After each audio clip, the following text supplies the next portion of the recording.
আজকে চিফ অ্যাডভাইজারের সাথে মেটার একটা মিটিং হয়েছিল যেখানে চিফ অ্যাডভাইজার মেটাকে আস্ক করেছে to address the disinformation campaign যেটা বাংলাদেশের বিরুদ্ধে হচ্ছে। Lord mark ম্যালক brown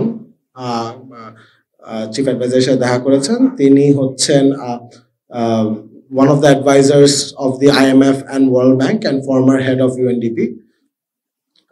state guest হাউসে এই ইয়েটা হয়েছে।